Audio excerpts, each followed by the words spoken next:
Hello दोस्तों, आज के इस वीडियो में मैं आपके लिए लेकर आया हूं बीएड सेकेंड ईयर का पेपर फर्स्ट, जिसका चैप्टर 16 से 20 तक हम आपको कंप्लीट कराएंगे और इसमें जो भी प्रश्न हमारे गलत होंगे हम उनको सही करेंगे।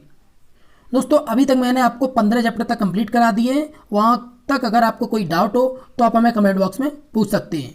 चलिए दोस्तों, आज के इस वीडियो को शुरू करते हैं। शुरू करने से पहले आपसे हमारी रिक्वेस्ट है कि आप हमारे चैनल पर अगर नए हैं तो चैनल को सब्सक्राइब जरूर कर दें और वीडियो को लाइक जरूर कर दें। चलिए दोस्तों, शुरू करते हैं। दोस्तों, आज का हमारा पहला टॉपिक है स्कूल शिक्षा हेतु राष्ट्रीय पाठ्यक्रम रूपरेखा 2005 कि 2005 में जो स्कूल शिक्षा हेतु राष्ट्र की तरफ से जो योजना चलाई गई, आखिर में उसमें था क्या। तो चलिए दोस्तों, इसी पे शुरू करते हैं। हमारा पहला प्रश्न है कि किस सभा में यह निर्णय लिया गया था कि 21वीं शताब्दी के लिए राष्ट्रीय पाठ्यक्रम तैयार करने हेतु 5 सभाओं का आयोजन किया जाएगा। तो दोस्तों, हमारा इसमें आंसर है, हमारे इसमें ऑप्शन जो दे रखे हैं वो है 14 जुलाई को बुलाई गई सभा में, 20 जुलाई को बुलाई गई सभा में, 14 से 20 जुलाई 2004 को बुलाई गई सभा में, या फिर उपरोक्त में से कोई नहीं। तो दोस्तों, मैं आपको बता दूं कि 14 जुलाई से 20 जुलाई तक 2004 में जो सभा बुलाई गई थी, उसी सभा में 21वीं शताब्दी के लिए राष्ट्रीय पाठ्यक्रम तैयार करने की 5 सभाओं का आयोजन किया गया था। दोस्तों, इस सभा की जो अध्यक्षता कर रहे थे वो थे प्रोफेसर यशपाल जी। जी हाँ दोस्तों, और ये सभा जो आपको ये 5 सभाएं दे रखी हैं, तो ये 5 सभाएं कहाँ कहाँ हुई थी? ये 5 सभाएं हुई थी मैसूर में, भोपाल में, भुवनेश्वर में, अजमेर में तथा शिलोंग में। तो चलिए दोस्तों, हमारा इसका आंसर है ऑप्शन नंबर सी, 14 से 20 जुलाई 2004 को बुलाई गई सभा में। हम अगले नेक्स्ट प्रश्न पे चलते हैं। दोस्तों, हमारा अगला प्रश्न है माध्यमिक शिक्षा के पाठ्यक्रम 2000 में सुधार हेतु विचार विमर्श हेतु किसकी अध्यक्षता में 5 सभाओं का आयोजन किया गया। तो दोस्तों, मैंने आपको अभी बताया था, आंसर ऑप्शन है हमारे professor Yashpal, professor G Madhav Reddy, professor K Krishna Kumar, doctor Vinay Pal. तो दोस्तों, हमारा answer option number A, professor Yashpal ji. चलिए अगले प्रश्न पे चलते हैं। हमारा अगला प्रश्न है माध्यमिक शिक्षा के कार्यक्रम में सुधार हेतु विचार विमर्श हेतु किन स्थानों पर 5 सभाओं का आयोजन किया गया। ऑप्शन है मैसूर तथा भोपाल में, भुवनेश्वर तथा अजमेर में, अजमेर तथा शिलोंग में, मैसूर, भोपाल, भुवनेश्वर, अजमेर तथा शिलोंग में। तो दोस्तों, हमारी जो 5 सभाएं थी वो 5 जगह मैसूर, भोपाल, भुवनेश्वर, अजमेर तथा शिलोंग में ही हुई थी। तो दोस्तों, हमारा आंसर है ऑप्शन नंबर डी। चलिए दोस्तों, हम अपने नेक्स्ट प्रश्न पे चलते हैं। हमारा अगला प्रश्न है 21वीं शताब्दी के लिए माध्यमिक शिक्षा का पाठ्यक्रम 2000 में किसकी अध्यक्षता में तैयार किया गया था। Professor K G Rangarao, doctor Vinay Pal, professor G Madhav Reddy या प्रोफेसर यशपाल जी। तो दोस्तों, हमारा आंसर है option number D, professor Yashpal ji. चलिए अगले प्रश्न पे चलते हैं।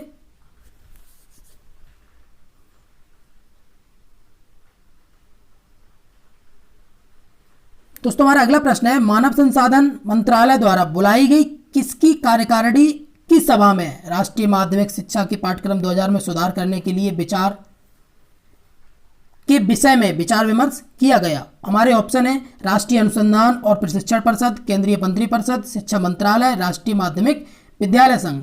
तो दोस्तों, हमारा आंसर है ऑप्शन नंबर ए। जो 2000 में जो सभा बुलाई गई थी वो सभा मानव संसाधन मंत्रालय द्वारा बुलाई गई थी और इसकी कार्यकारिणी जो सभा थी वो राष्ट्रीय अनुसंधान और प्रशिक्षण परिषद थी। चलिए दोस्तों, अगले प्रश्न पे चलते हैं। हमारा अगला प्रश्न है नया पाठ्यक्रम 2005 तैयार करने में सहयोग किया गया था एनसीईआरटी के सभी सचिवों का, देश के सभी परीक्षा बोर्डों का, शिक्षा मंत्रालय का, एनसीईआरटी के सभी सचिवों तथा देश के सभी बोर्डों का। तो दोस्तों, इसका आंसर हमारा ऑप्शन नंबर डी, एनसीईआरटी के सभी सचिवों तथा देश के सभी परीक्षा बोर्डों का सहयोग था हमारी 2005 की जो पाठ्यक्रम रूपरेखा तैयार की गई थी उसके सहयोग में। चलिए दोस्तों, नेक्स्ट प्रश्न पे चलते हैं। हमारा अगला प्रश्न है राष्ट्रीय माध्यमिक शिक्षा के पाठ्यक्रम 2005 को तैयार करने में किन सुझावों को ध्यान में रखा गया। पहला ऑप्शन है हमारा माध्यमिक शिक्षा को निःशुल्क एवं अनिवार्य किया जाए, परंपरागत विरासत तथा संस्कृति और आधुनिक संस्कृति एवं सभ्यता समन्वय की जाए, या पाठ्यक्रम को लचीला बनाना, या आंसर है हमारा ऑप्शन नंबर डी। तो दोस्तों, हमारा आंसर है ऑप्शन नंबर डी, क्योंकि ये तीनों चीजें ही तीनों को सुझावों में ध्यान रखा गया था। चलिए दोस्तों, अगले प्रश्न पे चलते हैं। हमारा अगला प्रश्न है प्रश्न नंबर 8, राष्ट्रीय माध्यमिक शिक्षा के पाठ्यक्रम 2005 में निम्न में से किन सुझावों को ध्यान में रखा गया। सतत प्रक्रिया का सिद्धांत, पाठ्यक्रम की विषय वस्तु, सामाजिक, राजनैतिक, आर्थिक, वैज्ञानिक और तकनीक प्रगति तथा व्यापक मूल्यांकन। तो दोस्तों हमारी जो राष्ट्रीय माध्यमिक शिक्षा के जो पाठ्यक्रम 2005 तैयार किया गया, इसमें इन सभी सुझावों को महत्वपूर्ण स्थान दिया गया है। तो दोस्तों हमारा आंसर है ऑप्शन नंबर डी। चलिए दोस्तों नेक्स्ट प्रश्न पे चलते हैं। हमारा अगला प्रश्न है,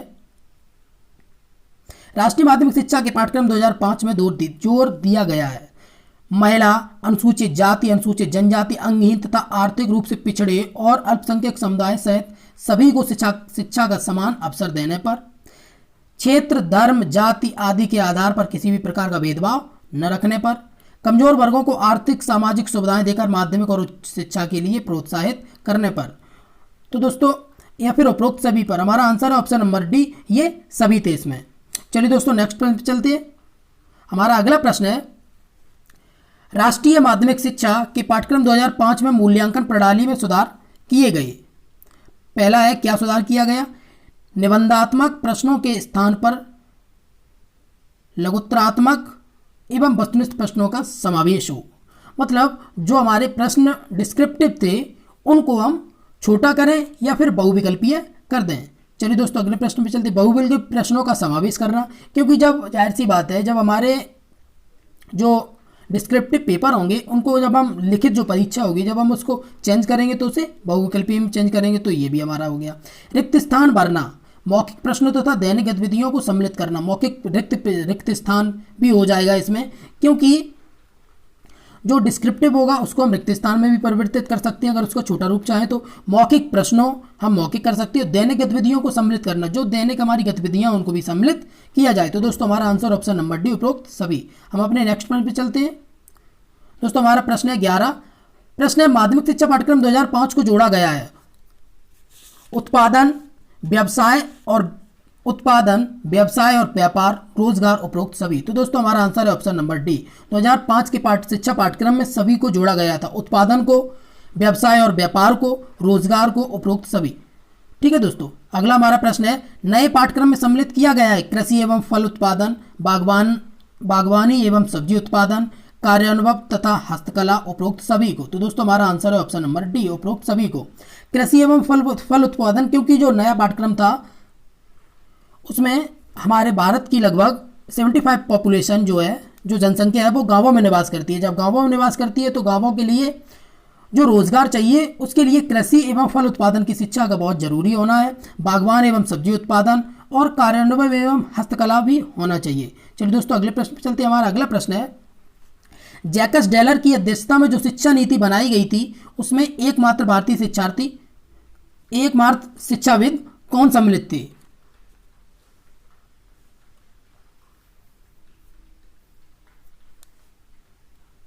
कौन सम्मिलित थे? तो दोस्तों हमारा ऑप्शन है डॉक्टर करण सिंह, प्रोफेसर के रघुनाथ, डॉक्टर के दारूवाला, डॉक्टर वी के पाल। तो दोस्तों ये हमारी जो जैकस डेलर की अध्यक्षता में जो शिक्षा नीति बनाई गई थी उसमें एक भारतीय थे डॉक्टर कर्ण सिंह जी। ठीक है, ये अकेले भारतीय थे, बाकी जैकस डेलर सहित यहाँ पे 14 और विदेशी जो थे वो सदस्य इसके थे। तो दोस्तों इस शिक्षा नीति को इसीलिए विदेशी शिक्षा नीति भी कहा गया है। तो दोस्तों हमारा ऑप्शन है, आंसर है ऑप्शन नंबर ए, डॉक्टर कर्ण सिंह। चलिए दोस्तों अगले प्रश्न पे चलते हैं। हमारा अगला प्रश्न है, जैकस डेलर की अध्यक्षता में जो शिक्षा नीति बनाई गई थी उसे भारतीय शिक्षा नीति क्यों नहीं कहा जा सकता? इसमें एकमात्र भारतीय यहाँ होना चाहिए था। भारतीय शिक्षाविद डॉक्टर कर्ण सिंह थे, अध्यक्ष कुल सहित 14 विदेशी थे। ए और बी दोनों के कारणों या फिर उपयुक्त में से कोई नहीं। तो दोस्तों मैंने आपको इससे पहले बताया था कि भारतीय जो थे एक शिक्षाविद डॉक्टर कर्ण सिंह जी इस शिक्षा नीति में शामिल थे और जैकस डेलर सहित 14 विदेशी सदस्य थे। तो इसलिए ये दोनों हमारे सही है, आंसर है ऑप्शन नंबर सी। चलिए दोस्तों अगले प्रश्न पे चलते हैं। हमारा अगला प्रश्न है, जैकस डेलर की अध्यक्षता में जो शिक्षा नीति बनाई गई थी वह वस्तुतः है राष्ट्रीय शिक्षा नीति, राष्ट्रीय शिक्षा आयोग की नीति, अंतर्राष्ट्रीय शिक्षा आयोग की नीति, उपरोक्त में से कोई नहीं। तो दोस्तों हमारा आंसर है ऑप्शन नंबर सी, अंतर्राष्ट्रीय शिक्षा आयोग की नीति भी इसको कहा जाता है। चलिए दोस्तों अगले प्रश्न पे चलते हैं। अंतर्राष्ट्रीय शिक्षा आयोग की नीति में जोर दिया गया है सभी को शिक्षा और समान पर, सीखने के मातृत्व पर, सीखने के लिए मातृभाषा पर, पाठ्यक्रम का उत्पादकता से संबंध पर, उपरोक्त सभी। तो दोस्तों हमारा आंसर है ऑप्शन नंबर डी, उपरोक्त सभी। क्योंकि अंतर्राष्ट्रीय शिक्षा आयोग की जो समिति थी उसने अंतर्राष्ट्रीय शिक्षा आयोग की जो नीति बनाई गई थी उसमें दे रखा था, उसमें थे कि सभी को शिक्षा और सम्मान प्राप्त हो, कि इसमें कोई जाति वर्ग कोई भेदभाव ना हो, और सीखने के लिए मातृभाषा के लिए, क्योंकि अगर कोई व्यक्ति पंजाब से है तो उसकी पंजाबी भाषा भी होनी चाहिए और साथ में उसकी जो राज्य स्तरीय भाषा है वो होनी चाहिए, और मातृभाषा हमारे भारत की जो थी वो हिंदी थी, तो सभी को हिंदी ही आनी चाहिए थी, और पाठ्यक्रम का उत्पादकता से संबंध होना चाहिए। चलिए दोस्तों अगले प्रश्न पे चलते हैं। हमारा अगला प्रश्न है, नई शिक्षा नीति 1986 तथा राष्ट्रीय पाठ्यक्रम नई शिक्षा नीति में पाठ्यक्रम के संबंध में दिशा निर्देशों अथवा सिद्धांतों को ध्यान में रखा गया। पाठ्यक्रम संविधान में दर्शाए गए मूल्यों पर आधारित हो, पाठ्यक्रम समाजवाद, धर्मनिरपेक्षता तथा प्रजातंत्र को बढ़ावा देने वाला हो, मूल्यों की शिक्षा अपनाने वाला हो, उपरोक्त सभी। तो दोस्तों हमारा आंसर ऑप्शन नंबर डी, उपरोक्त सभी। हम अगले प्रश्न में चलते हैं। अगला प्रश्न हमारा, अंतर्राष्ट्रीय सद्भावना तथा विश्व शांति को बढ़ावा देने के लिए किस आयोग की नीति में जोर दिया गया? राष्ट्रीय शिक्षा आयोग की नीति में, अंतर्राष्ट्रीय शिक्षा आयोग की नीति में, कोठारी आयोग की नीति में, डॉक्टर यशपाल शिक्षा आयोग की नीति में। तो दोस्तों हमारा आंसर ऑप्शन नंबर बी, अंतर्राष्ट्रीय शिक्षा आयोग की नीति में। चलिए दोस्तों नेक्स्ट चैप्टर शुरू करते हैं हम। हमारा अगला टॉपिक है पूर्व प्राथमिक एवं प्राथमिक शिक्षा। दोस्तों हमारी जो पूर्व प्राथमिक शिक्षा होती है और प्राथमिक शिक्षा होती है, ठीक है दोस्तों, चलिए शुरू करते हैं। पूर्व प्राथमिक जो शिक्षा होती है वो दोस्तों हमारी होती है 3 से 6 वर्ष के लोगों के लिए, 3 से 6 वर्ष जो छोटे बच्चे होते हैं उनके लिए, और प्राथमिक शिक्षा होती है वो स्कूली शिक्षा होती है, पूर्व प्राथमिक होती है वो घर पे शिक्षा दी जाती है। चलिए दोस्तों शुरू करते हैं। दोस्तों हमारा अगला प्रश्न है, भारत में प्राथमिक शिक्षा का पाठ्यक्रम अत्यधिक संकुचित एवं पुराना है, इसके मुख्य कारण है यह लाभदायक कुशलताओं के विकास पर ध्यान नहीं देता, यह उचित प्रकार की रुचियों, विवृत्तियों तथा मान्यताओं पर पर्याप्त ध्यान नहीं देता, ए और बी दोनों, यह पाठ्यक्रम सामाजिक मान्यताओं पर ध्यान नहीं देता। तो दोस्तों हमारा इसमें आंसर है ऑप्शन नंबर सी, ए और बी दोनों इसमें सही है। चलिए दोस्तों नेक्स्ट प्रश्न पे चलते हैं। हमारा अगला प्रश्न है, प्राथमिक शिक्षा के पाठ्यक्रम के मुख्य दोष हैं अत्यधिक संकुचित होना, पुस्तकीय ज्ञान एवं रटंत विद्या पर बल देना, उच्च शिक्षा के प्रतिकूल होना, उपरोक्त सभी। तो दोस्तों हमारा आंसर है ऑप्शन नंबर डी, उपरोक्त सभी। क्योंकि अत्यधिक संकुचित होना, पाठ्यक्रम अगर छोटा होगा तो वो एक तरीके का हमारा दोष ही है, क्योंकि उसके बाद से फिर बच्चे कुछ सीख नहीं पाएंगे। और हमारा जो अगला टॉपिक है कि पुस्तकीय ज्ञान एवं रटंत विद्या पर बल देना, क्योंकि छोटे बच्चों को ज़्यादातर पुस्तक का ही ज्ञान दिया जाता है और उन्हें जो भी चीज़ याद कराई जाती है वो उन्हें रट रट के ही याद कराई जाती होगी। जैसे आपने देखा होगा कि प्राइमरी स्कूल में जब छुट्टी का समय होता है तब बच्चों को जैसे कि ओलम है, पहाड़े हैं, ऐसी चीज़ें उन्हें तेज़ तेज़ बुलवाई जाती हैं। ये रटंत विद्या है जिस पर बल दिया गया था, तो ये भी इसका दोष था। और एक था उच्च शिक्षा के प्रतिकूल, मतलब अनुकूल ना होकर प्रतिकूल हो जाए। अनुकूल का मतलब है कि उच्च शिक्षा के लिए भी पाठ्यक्रम को तैयार किया जाए इसी से रिलेटेड, लेकिन इसमें ऐसा नहीं होता था। चलिए दोस्तों अगले प्रश्न पे चलते हैं। हमारा अगला प्रश्न है, भारत में किस शिक्षा के पाठ्यक्रम का आधार व्यवहारिक न होकर केवल साहित्यिक एवं सैद्धांतिक है? प्राथमिक शिक्षा का, माध्यमिक शिक्षा का, विश्वविद्यालय शिक्षा का या फिर उच्च शिक्षा का? तो दोस्तों हमारा आंसर है ऑप्शन नंबर ए, प्राथमिक शिक्षा का। हमारा अगला प्रश्न है, प्राथमिक शिक्षा के पाठ्यक्रम के ऊपर सम्मेलन किस वर्ष आयोजित हुआ था? 1955 में, 1960 में, 1965 में या फिर 1967 में? तो दोस्तों हमारा आंसर है ऑप्शन नंबर डी, 1960 में। हमारा अगला प्रश्न है, वर्ष 1960 में हुए प्राथमिक शिक्षा के पाठ्यक्रम में सम्मेलन में इसमें सुधार करने के उद्देश्य से जो विचार व्यक्त किए गए थे उनमें सर्वाधिक महत्वपूर्ण विचार थे, पाठ्यक्रम बालक का सर्वांगीण विकास करने वाला हो, पाठ्यक्रम उत्तम नागरिकता का विकास करने वाला हो, पाठ्यक्रम देश की परंपरा तथा संस्कृति का पालन करने वाला हो, उपरोक्त सभी। तो दोस्तों हमारा आंसर है ऑप्शन नंबर डी, उपरोक्त सभी। हमारा अगला प्रश्न है, एक अच्छे पाठ्यक्रम के गुण हैं रचनात्मक से परिपूर्ण, वास्तविकता से संबंधित, सकारात्मक प्रभाव डालने वाला, उपरोक्त सभी। तो दोस्तों हमारा आंसर ऑप्शन नंबर डी, उपरोक्त सभी। चलिए नेक्स्ट प्रश्न पे चलते हैं। हमारा अगला प्रश्न है, कोठारी कमीशन ने कक्षा 1 से 4 तक के लिए जिस पाठ्यक्रम को अपनाने का सुझाव दिया था उसमें जोर दिया गया था एक मातृभाषा या क्षेत्रीय अपनाने पर, वातावरण का अध्ययन एवं सृजनात्मक क्रियाएं, कार्यानुभव व समाज सेवा तथा स्वास्थ्य शिक्षा, उपरोक्त सभी। तो दोस्तों हमारा आंसर है ऑप्शन नंबर डी, उपरोक्त सभी पर जोर दिया गया था। हमारा अगला टॉपिक है, अगला प्रश्न है, कोठारी कमीशन ने उच्च प्राथमिक स्तर के लिए पाठ्यक्रम पर जोर दिया था मातृभाषा या क्षेत्रीय भाषा, हिंदी या अंग्रेजी, गणित, विज्ञान, कला, नैतिक तथा आध्यात्मिक मूल्यों की शिक्षा के लिए। हमारा आंसर है ऑप्शन नंबर डी, हिंदी और अंग्रेजी। हिंदी हमारी मातृभाषा थी और अंग्रेजी हमारी जो थी वो राष्ट्रीय भाषा समझ लो इसको, क्योंकि अगर हम कहीं विदेश में जाएंगे तो वहाँ हमें हिंदी तो देखने को नहीं मिलेगी, लेकिन वहाँ हमें अंग्रेजी देखने को मिलेगी। तो इससे हमारी जो वे ऑफ टॉकिंग है वो अच्छा हो जाएगा और हम वहाँ अच्छे से शिक्षा ग्रहण कर सकते हैं अगर हम विदेश में भी जाते हैं तो। चलिए दोस्तों अगले प्रश्न पे चलते हैं। हमारा अगला प्रश्न है, छात्रों के चरित्र को गढ़ने तथा उनमें दूसरे धर्मों के प्रति सम्मान की भावना करने के उद्देश्य से नैतिकता तथा आध्यात्मिकता की शिक्षा देनी चाहिए। यह कथन सम्मत है कोठारी कमीशन से, राजभाषा आयोग से, राधाकृष्णन कमीशन से, उपरोक्त में से कोई नहीं। तो दोस्तों हमारा आंसर है ऑप्शन नंबर ए, कोठारी आयोग। हमारा अगला प्रश्न है, किस आयोग ने पाठ्यक्रम में नैतिक आध्यात्मिक शिक्षा के लिए 1-2 घंटे नियत करने पर किस प्रकार का सुझाव दिया था? कोठारी कमीशन, राजभाषा आयोग, राधाकृष्णन आयोग या फिर मुदालियर आयोग। तो दोस्तों हमारा आंसर है ऑप्शन नंबर ए, कोठारी आयोग ने। हमारा अगला प्रश्न है, प्राचीन काल में शिक्षा का परिचय प्राप्त होता है आश्रमों से, गुरुकुलों से, मदरसों से, विद्यालयों से। तो दोस्तों प्राचीन समय में हमें गुरुकुलों से शिक्षा का परिचय प्राप्त होता है वैदिक काल में। चलिए दोस्तों अगले प्रश्न पे आते हैं। हमारा अगला प्रश्न है, प्राचीन काल में विद्या का संस्कार किस उच्चारण से आरंभ होता था? तो दोस्तों ओम नमः सिद्धम, ओम नमः शिवाय, स्वास्थ्य, गायत्री मंत्र, जाप। तो दोस्तों प्राचीन काल में जो विद्यारंभ का संस्कार होता था जिसे हम उपनयन संस्कार कहते हैं, वो उपनयन संस्कार हमारा ओम नमः सिद्धम से ही शुरू होता था, इसके उच्चारण करने पर ही आरंभ होता था। चलिए दोस्तों अगला प्रश्न है हमारा, उपनयन संस्कार की आयु कितनी थी? 8 वर्ष, 11 वर्ष, 12 वर्ष, उपरोक्त सभी। तो दोस्तों हमारा आंसर है ऑप्शन नंबर डी, उपरोक्त सभी। 8 वर्ष तो जो थी वो ब्राह्मणों के लिए थी, 11 वर्ष जो थी वो क्षत्रियों के लिए थी और 12 वर्ष जो थी वो वैश्यों के लिए थी।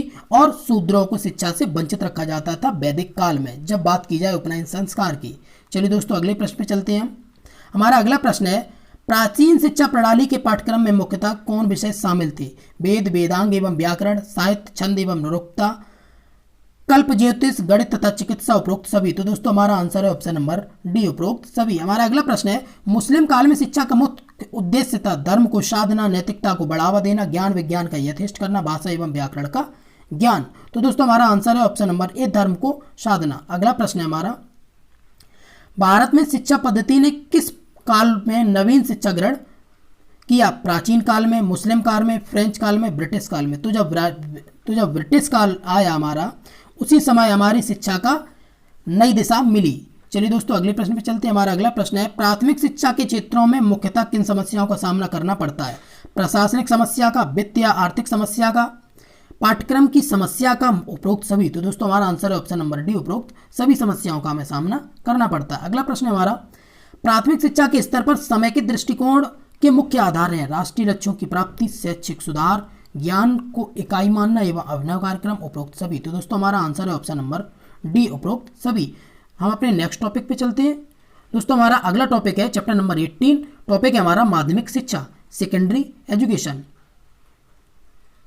दोस्तों हमारा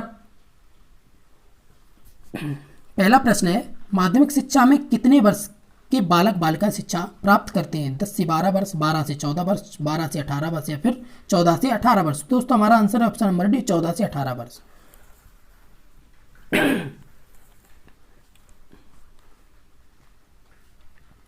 दोस्तों इसमें हमें 12 से 17 वर्ष भी दे रखा होगा, तो ये भी सही है। चलिए दोस्तों अगले प्रश्न पे चलते हैं। हमारा अगला प्रश्न है, माध्यमिक शिक्षा के अंतर्गत कौन सी कक्षाओं का अध्ययन होता है? कक्षा 6 से 8 तक, 6 से 12 तक, कक्षा 9 से 12 तक, कक्षा 9 से 10 तक। तो दोस्तों जो माध्यमिक शिक्षा के अंतर्गत है वो हमारा 9 से 12 तक होता है।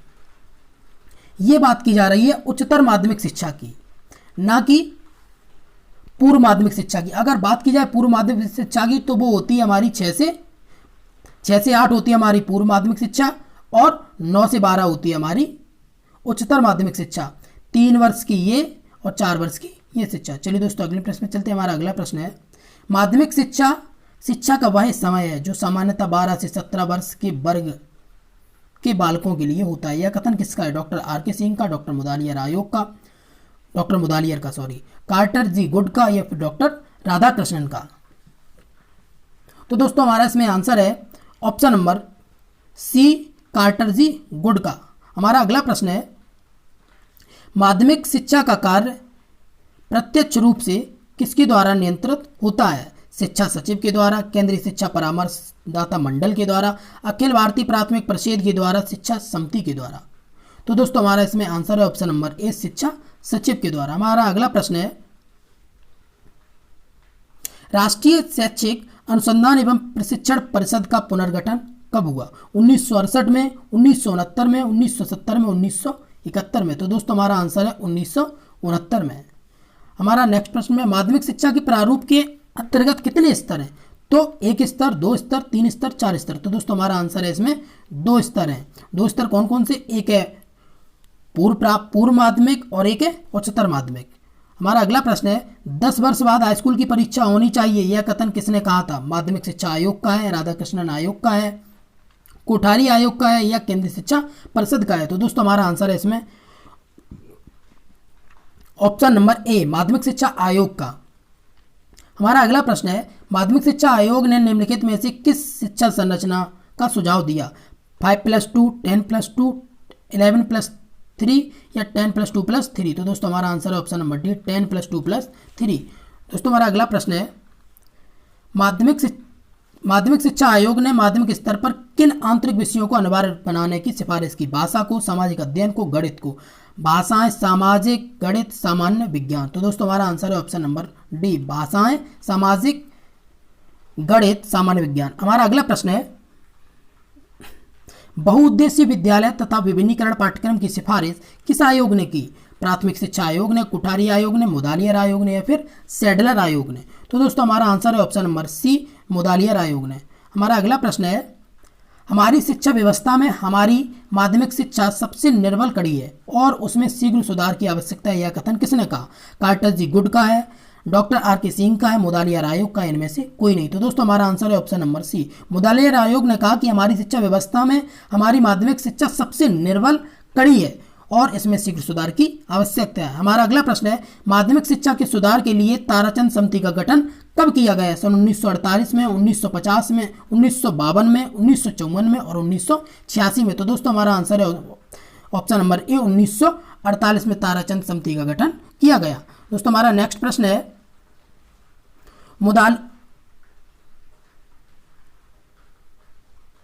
मुदालियर आयोग की संस्तुतियां किससे संबंधित थी? प्राथमिक शिक्षा से, माध्यमिक शिक्षा से, उच्च शिक्षा से, या फिर व्यावसायिक शिक्षा से? तो दोस्तों जो मुदालियर आयोग की संस्तुतियां थी वो माध्यमिक शिक्षा से ही संबंधित थी। तो दोस्तों हमारा आंसर है ऑप्शन नंबर बी, माध्यमिक शिक्षा से। हमारा अगला प्रश्न है, अखिल भारतीय माध्यमिक शिक्षा परिषद की स्थापना कब हुई थी? 1950 में, 1955 में, 1981 में, 1986 में? तो दोस्तों हमारा आंसर है ऑप्शन नंबर बी, 1955 में। हमारा अगला प्रश्न है, भारत में माध्यमिक शिक्षा का संचालन किन साधनों द्वारा किया जाता है? केंद्र सरकार द्वारा, राज्य सरकार द्वारा, स्थानीय संस्थाओं, निजी संस्थाओं द्वारा, उपरोक्त सभी? तो दोस्तों हमारा आंसर है ऑप्शन नंबर डी, उपरोक्त सभी। हमारा अगला प्रश्न है, माध्यमिक शिक्षा में कौन से स्तर हैं? निम्न माध्यमिक स्तर कक्षा 6 से 8 तक का 3 वर्षीय, दूसरे में उच्चतर माध्यमिक स्तर कक्षा 9 से 11वीं तक। तो दोस्तों हमारा आंसर है इसमें ऑप्शन नंबर सी, उपयुक्त दोनों है ये। चलिए दोस्तों अगले प्रश्न में चलते हैं। हमारा अगला प्रश्न है, भारतीय संविधान के अनुसार माध्यमिक शिक्षा किसकी व्यवस्था है? केंद्र सरकार की, राज्य सरकार की, ए और बी दोनों की, या फिर इनमें से कोई नहीं? तो दोस्तों हमारा आंसर है ऑप्शन नंबर बी, राज्य सरकार की ये व्यवस्था है। हमारा अगला प्रश्न है, केंद्र सरकार माध्यमिक शिक्षा से संबंधित कार्य करती है, परामर्श देने का कार्य, वित्तीय सहायता देने का कार्य, पथ प्रदर्शन का कार्य, उपरोक्त सभी। तो दोस्तों हमारा आंसर है ऑप्शन नंबर डी, उपरोक्त सभी, क्योंकि ये सभी कार्य केंद्र सरकार भी करती है माध्यमिक शिक्षा के लिए। चलिए दोस्तों अगले प्रश्न में चलते हैं। अगला प्रश्न हमारा, केंद्रीय सरकार की वे संस्थाएं कौन सी हैं जो माध्यमिक शिक्षा के क्षेत्र में कार्य कर रही हैं?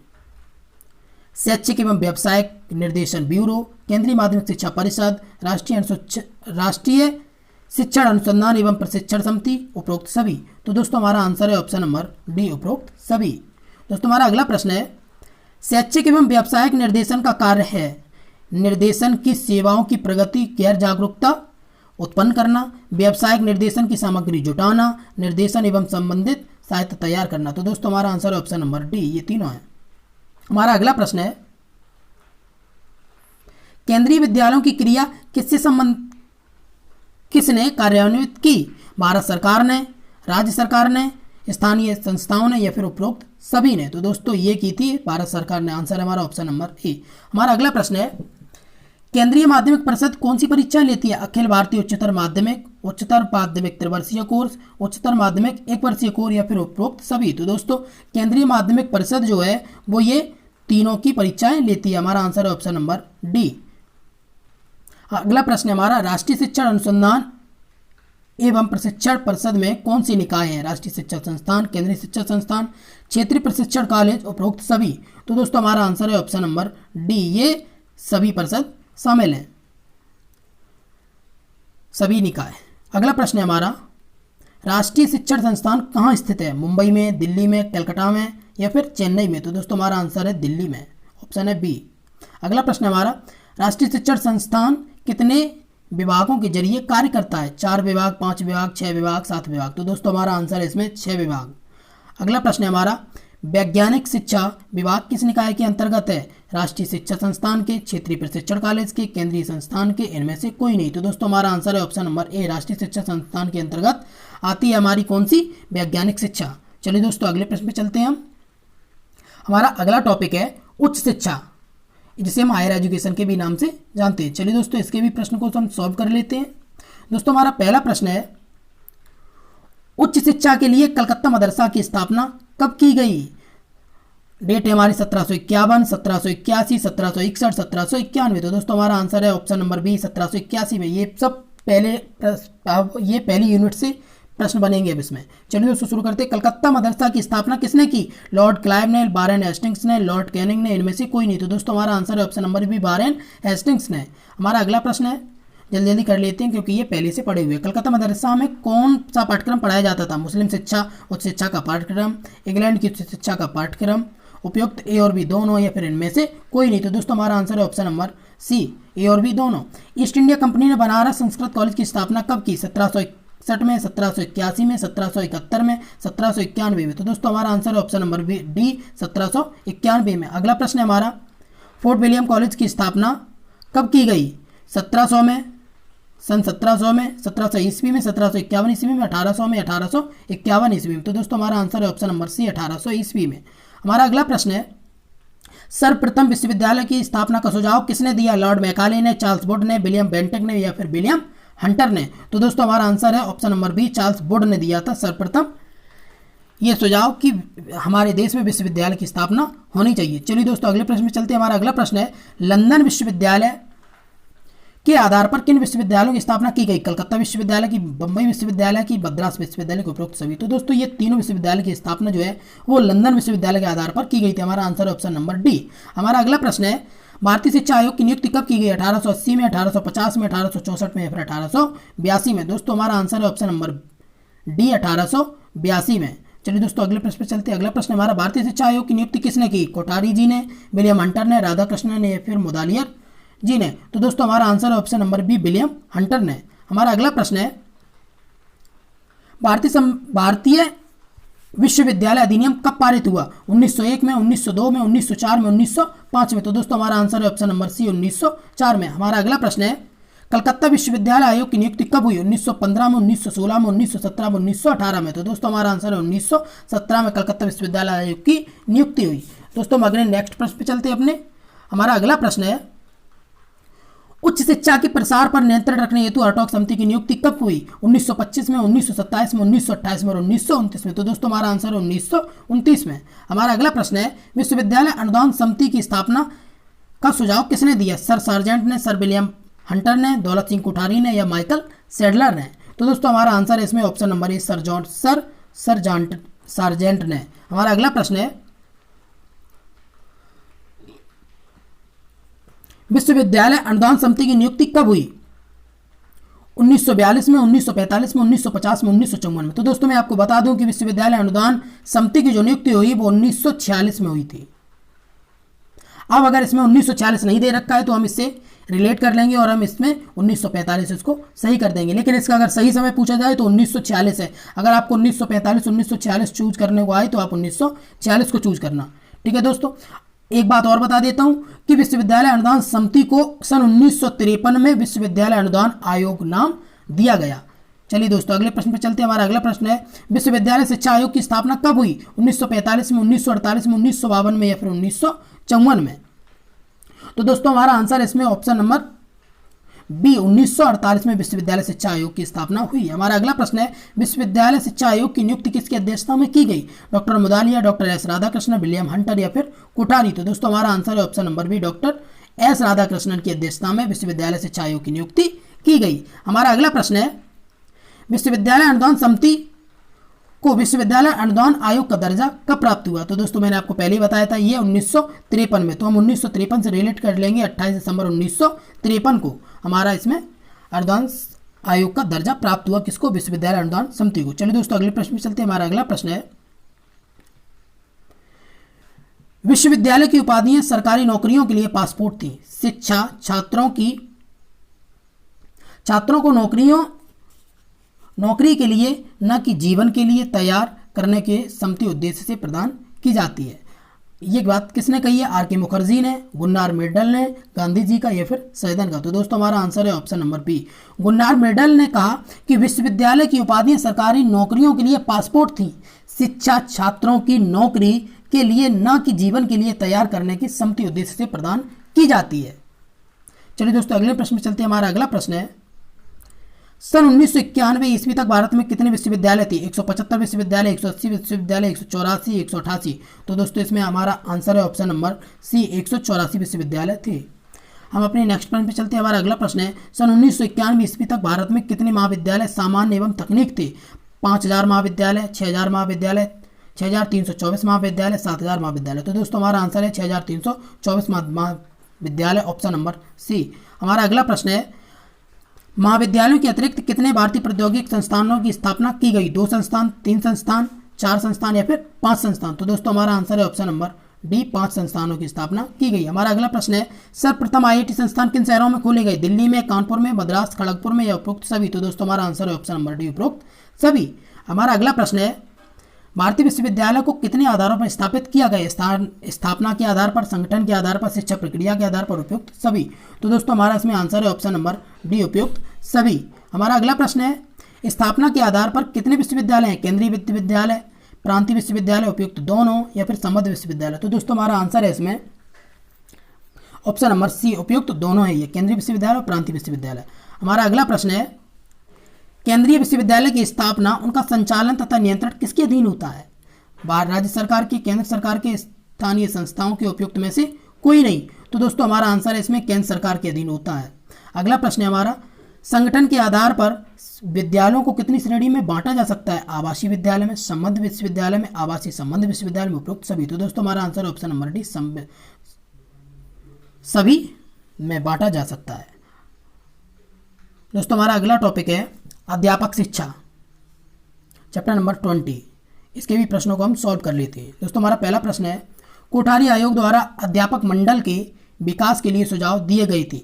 PhD तथा MA MAd अध्यापकों के वेतन में वृद्धि हो, छात्रों को छात्रवृत्ति प्रदान की जानी चाहिए, राजकीय संस्थाओं में अध्यापक तथा निरीक्षकों को आपस में बदला जाना चाहिए, उपरोक्त सभी? तो दोस्तों हमारा आंसर है ऑप्शन नंबर डी, उपरोक्त सभी। हमारा अगला प्रश्न है, किस आयोग ने यह टिप्पणी की थी कि जो स्नातक अध्यापक प्रशिक्षणशाला में प्रवेश पाते हैं उनका विषय ज्ञान बहुत बातों में हीन होता है? ये बात कोठारी आयोग ने कही, बुडगोशला ने, राधाकृष्णन ने या फिर सार्जेंट रिपोर्ट ने? तो दोस्तों इसका आंसर है ऑप्शन नंबर ए, कोठारी आयोग ने इस बात को कहा था। हमारा अगला प्रश्न है, प्राथमिक विद्यालयों में अध्यापकों की प्रशिक्षा के संबंध में कोठारी आयोग ने क्या सुझाव दिया था? एमए तथा बीएड अध्यापकों की अनिवार्यता, अध्यापकों के लिए अनुशासन तथा आगमन पाठ्यक्रम का आयोजन, कम से कम 10 वर्ष की सामान्य शिक्षा प्राप्त व्यक्तियों को ही अध्यापक के रूप में नियुक्त की जाए। तो दोस्तों हमारा आंसर है ऑप्शन नंबर डी। हमारा अगला प्रश्न है, अध्यापकों की दशा सुधारने के लिए संबंध में किस आयोग ने सुझाव दिया था? कोठारी आयोग ने, मुदालियर आयोग ने, राधाकृष्णन आयोग ने या फिर राजबन्नार आयोग ने? तो दोस्तों हमारा आंसर है ऑप्शन नंबर बी, मुदालियर आयोग ने सुझाव दिया था अध्यापकों की दशा सुधारने के संबंध में। हमारा अगला प्रश्न है, अध्यापकों की दशा सुधारने के लिए मुदालियर आयोग ने क्या सुझाव दिया था? अध्यापकों के चुनाव तथा नियुक्ति की संपूर्ण देश में एक समान व्यवस्था हो, निजी शिक्षण संस्थानों में कार्यरत अध्यापकों के चुनाव के लिए एक समिति हो, परिवीक्षा काल में कम से कम 1 वर्ष का हो। जी दोस्तों ये तीनों बातें बिल्कुल सही थी। तो दोस्तों हमारा आंसर ऑप्शन नंबर डी, उपरोक्त सभी। हमारा अगला प्रश्न है, अध्यापकों की दशा सुधारने हेतु किस आयोग ने त्रिलाभ योजना को लागू करने का सुझाव दिया? कोठारी आयोग ने, राधाकृष्णन आयोग, मुदालियर आयोग ने, उपरोक्त में से कोई नहीं। तो दोस्तों हमारा आंसर है ऑप्शन नंबर सी, मुदालियर आयोग ने।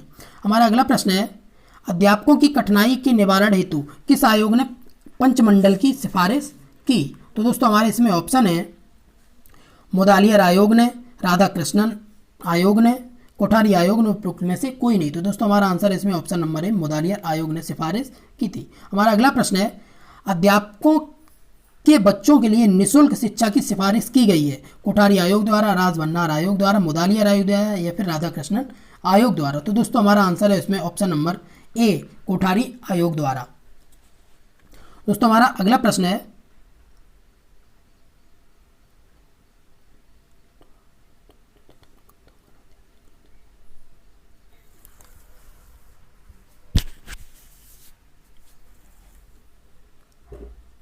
तो दोस्तों हमारे ऑप्शन है मुदालियर आयोग, राधाकृष्णन आयोग, कोठारी आयोग, उपरोक्त में से कोई नहीं। तो दोस्तों हमारा आंसर है इसमें मुदालियर आयोग। हमारा अगला प्रश्न है, अध्यापकों के बच्चों के लिए निःशुल्क शिक्षा की सिफारिश की गई थी? कोठारी आयोग द्वारा, राजबन्नार आयोग द्वारा, मुदालियर आयोग द्वारा या फिर राधाकृष्णन आयोग द्वारा? तो दोस्तों हमारा आंसर है ऑप्शन नंबर सी, मुदालियर आयोग द्वारा इसमें सिफारिश की गई थी।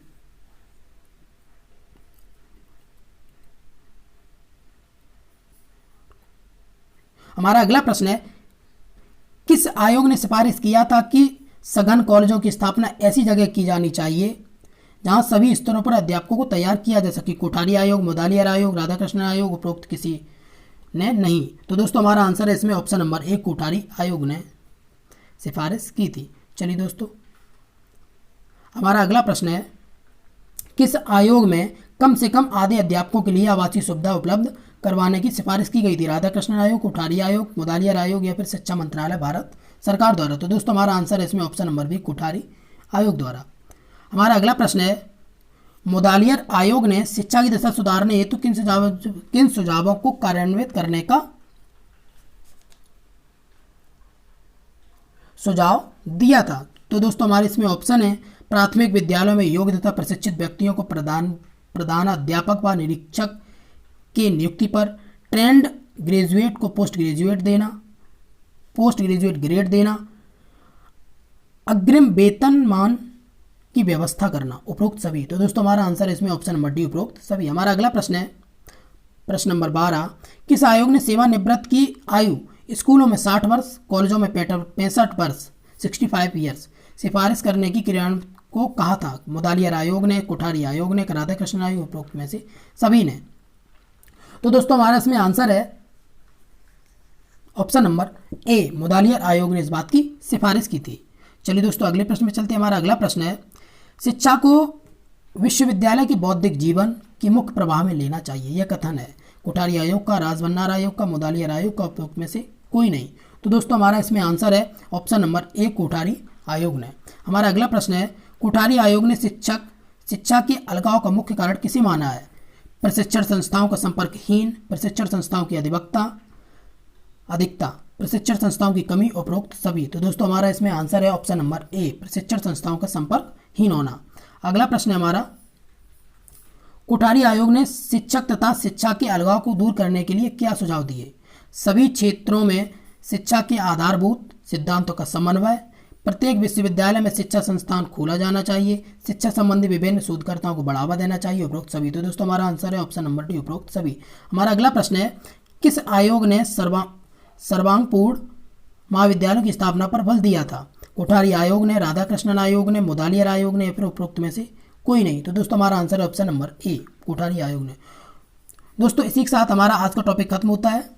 दोस्तों आपको हमारी वीडियो कैसी लगी हमें कमेंट सेक्शन में जरूर बताएं, वीडियो को लाइक जरूर कर दें, और अगर आपने चैनल को सब्सक्राइब नहीं किया अभी तक तो आप सब्सक्राइब कर दीजिए और साथ में बेल आइकन को प्रेस कर दीजिए, जिससे आपको हमारी सभी वीडियो की नोटिफिकेशन मिले सबसे पहले। चलिए दोस्तों इसी के साथ हम एंड करते हैं। नमस्कार, bye bye, take care, best of luck.